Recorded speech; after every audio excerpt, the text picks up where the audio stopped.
Hi Scorpio and Scorpio rising, Scorpio Venus, Scorpio moon, Scorpio whoever you want to be and showing up and watching this video. I appreciate it. This is your Leo new moon video, July 24th, 2025, 2 degrees and some change, security, stability, but also the shifts that are coming from the 10th house. This is in the 10th house for you, if I didn't mention that already, which is our career, our legacy, our public image.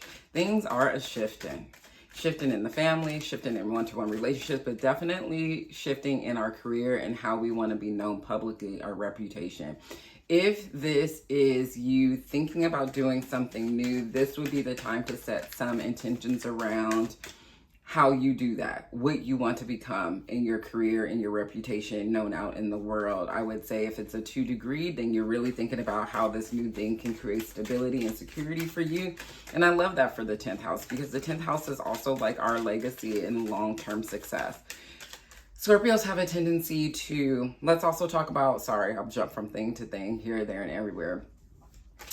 You have Mercury in the 10th house right now, retrograding. So miscommunications or contracts not coming through the way you thought they would be coming through. Maybe you're trying to communicate through social media and like you're not getting any hits on that. This is a time for you to start setting up, because there are shifts, right? You have your chart rulers in the 4th house right now. And maybe this is about transforming, not thinking about what the family thinks, not thinking about what the mother thinks. And I'm saying that because I got the 9 of Pentacles, and sometimes the 9 of Pentacles, which is a Capricorn-y kind of card, I think about the mother and the validation that sometimes we want to move forward in our life. But anyway, 9 of Pentacles is like you're not seeing the fruits of your labor in reverse. So this can definitely have ties to the 10th house, because the 10th house is a Capricorn house. So you are making this big shift in your career and your public image, but you're not necessarily seeing the fruits of your labor yet. And that can be quite discouraging, especially, you know, Uranus leaving Taurus, the 7th house finally. And so the relationship area of the life might be kind of like out of whack as well. So lots of like change and transformation where you're actually not reaping the rewards of all the work that you've put in. You're not seeing the money come in, flow in. Mercury retrograde there for the next 6 weeks until in the middle of August. You know, just keep at it. Don't get discouraged. Just review, revise, revisit the things that you're trying to put out there and be known as. Don't get discouraged. Don't get discouraged let's go. Because if you don't get discouraged, you know what comes through? The 9 of Cups. Big wishes fulfilled energy. You have to stay the course, and you have to know that you are your magic. You have to know, and I know you know this because you're very comfortable with death and rebirth and change and transformation, right? As a Scorpio rising.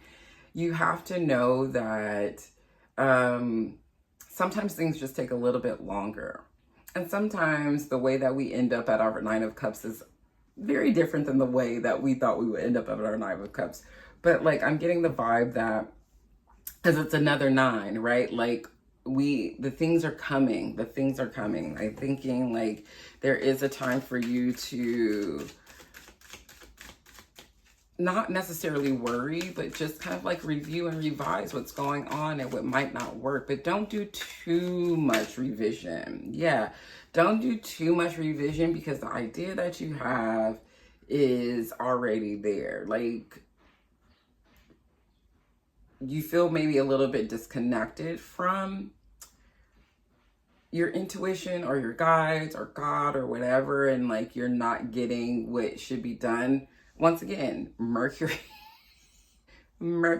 in the 10th house. Things are going to be slow. You're not going to see the fruits of your labor immediately, but don't not continue to speak those things into existence. Don't stop praying. Don't stop meditating. Don't stop doing what you need to do to get them done. I love this reading actually quite a bit. I just want to look at the bottom of the deck. I think this is a new you when it comes to, yeah. There, the bottom of the deck is the 2 of... yeah! But literally the Ten of Swords in reverse is we can take that. Like you might have had a pity party, honestly, when you were like, what path am I going to go on? And you're like, nothing's working for me. Look, things are working for you. They're just working a little bit slower, and like, don't give up right before it happens. And I know the two reversals seem like it's like not happening, but it's a slowness. It's a feeling a little bit disconnected and wanting to know when this is going to happen, and not maybe listening to your intuition and stopping with the meditation and stopping because the things aren't happening as fast. But if you're the middle card and you're saying, because you're the water energy, right? Then you will have your wishes fulfilled. It's not about like, time is not real.